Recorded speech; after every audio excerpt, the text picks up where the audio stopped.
Ollie, that'd be nice to her, please. Good boy. Good boy.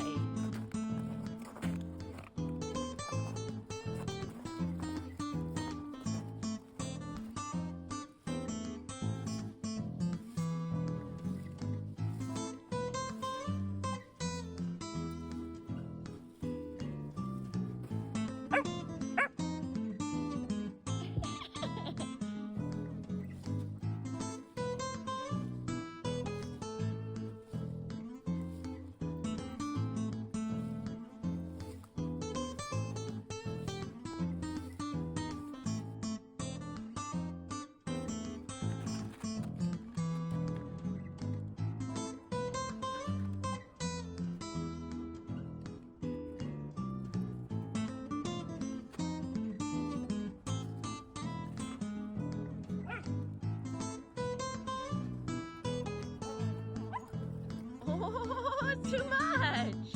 Good job, guys.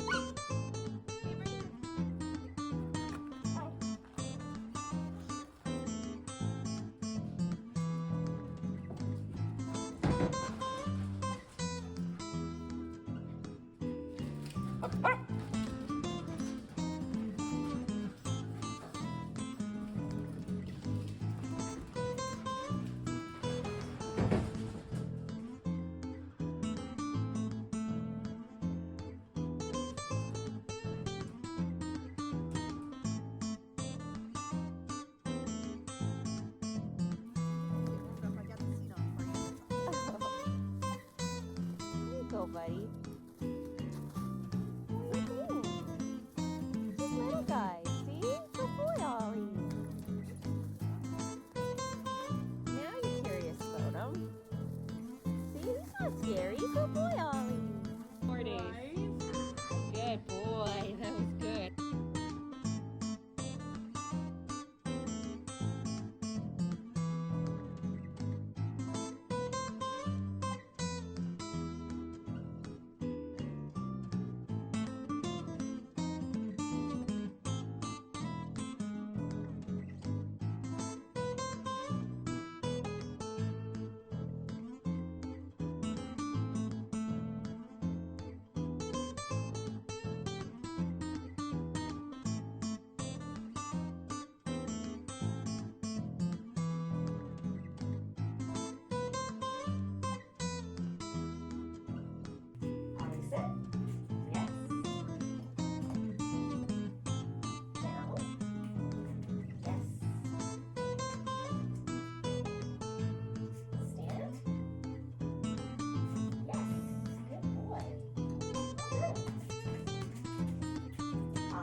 Stand?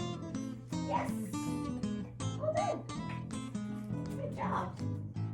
I'll give you that. 1, 2, 3, 4, 5, 6, 7, 8, 9, 10. Yes, take it. Good job. Ollie, watch me. 1, 2, 3, 4, 5, 6, 7, 8, 9, 10. Yes, good boy. All done. Good job. My turn. Ollie, sit.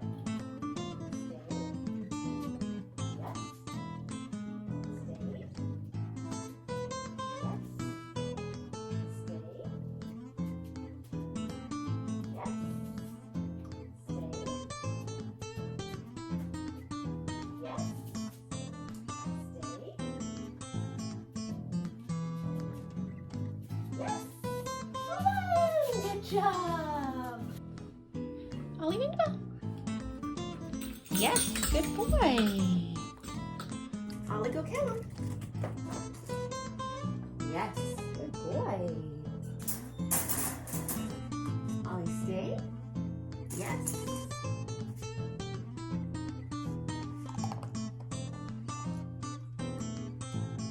Stay. Yes. Stay. Yes.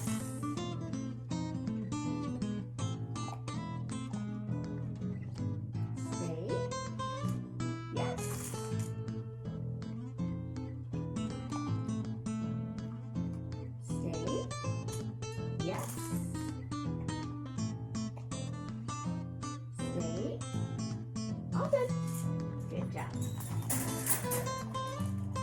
Ollie, stay. Yes, good boy. Good job. All done. Good boy. Ollie, stay. Yes, good boy. Stay. Yes, good boy. Stay. Yes. Stay. Yes. Stay. Yes. All done. Good job.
We're going to show you how Ollie does for off-leash hikes. Ready, Ollie? Let's go. Good boy. So I'm going to reward him every time he checks in for the first little while to get lots of reinforcement history built up for checking in. And then as I see that I'm getting success and he's doing a good job checking in, we're going to start to fade the treats a little bit. The idea is we want to find the sweet spot between rewarding enough so that he'll still check in, but not so much that he never leaves my side. I do want him to go off and sniff and explore a little bit, and then sometimes check in for his treats. Good boy, Ollie. As I'm lowering the rate of reinforcement, what I want to make sure to do is switch it up with affection and praise sometimes and then a treat sometimes. The idea is I don't want to just not give him anything just because I want to fade the treats. I've got to give him something to acknowledge and let him know that I like that behavior still, so he'll continue to offer it. If I start to completely ignore it just because I don't want to give treats, he's going to give up on the behavior because it's not going to work to get him anything. And that's not what we want to see happen. We do that for things like demand barking or jumping on us or any attention-seeking behaviors that we don't like, to let them know they're not going to get anything for that behavior, and then they give up on those behaviors. But we don't want to do that when we're fading the treats for behaviors that we do want to maintain. Good boy, Ollie. Go play. Out here, I'm mostly just using kibble for Ollie because we've worked out here together lots. It's really easy for him to make the choice to check in and work with me, so I don't have to use a lot of high-value stuff. But anytime you go somewhere new where there's more exciting sights and smells and distractions, you're going to need to switch it up with some higher value rewards. So things like chicken, hot dog, cheese, liver. The idea is you want your best value reward to trump anything in the environment so that whenever you ask him to do something, he happily does it, expecting to get the best outcome from you. Now, as you're building up this reinforcement history that all the best stuff comes from us, it's important to have a long line on your puppy to prevent them from running off and self-rewarding in the environment. So what I mean by that is that if I go somewhere new and he goes off chasing birds and squirrels and that's what he finds reinforcing, that's what he's going to continue to do whenever he gets into that environment. So what we need to do is every time we go to a new environment, we need to start out with that long line to prevent them from running off and self-rewarding while we build up lots of reinforcement history for doing good recalls and check-ins and leave-its until it seems like he's reliably listening to all of our cues. Then we can think about fading that long line as we get success. But anytime things seem to be coming apart and he starts testing what he can get away with, go back to using that long line so that he can't self-reward for doing the things that we don't want him to do, and we can back up what we ask for and build up tons of reinforcement history for doing the stuff that we do want him to do. I've hidden on Ollie. We're going to do a recall. Ollie, come! Yes, good boy. All done. Go play. So it's not just about food, it's also coming out and playing lots of fun games with your dog so that you're really fun and exciting to engage with. I like to play hide and go seek when they go far away so that it becomes a really fun game to come in and find me. I give them a really good treat and then I back it up with a go play. Backing it up with the go play is a really, really important part of the recall because we don't want the dog to think that recall ends the fun. And that's a common mistake that a lot of puppy owners make. They call them when it's time to leave fun places, and then the dogs resist coming when called because they don't want the fun to stop. So we want to make sure we're doing lots of games where we recall them, give them a good treat, and then say go play so they learn it's just part of the game and they get to keep playing. If it actually is time to leave somewhere, what I would do is call him and leash him. Give him a good treat and say go play.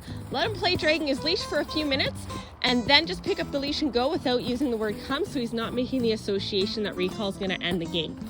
Along the same lines, don't use recall to do anything that you think your puppy might not like. So I don't use the word come to get them into the bath or to get them to do their nails. I also don't use the word come to get them to do anything they seem uncertain about because I don't want them to make the association that when I say come, anything they don't like is going to happen. We want the word come to be associated like we think of the music of the ice cream truck. You get a really special treat, you get to keep playing, and the fun doesn't stop. Good boy. Go play. Ollie's heading up ahead. I'm going to change directions and let him know whether this way cue. Ollie, this way!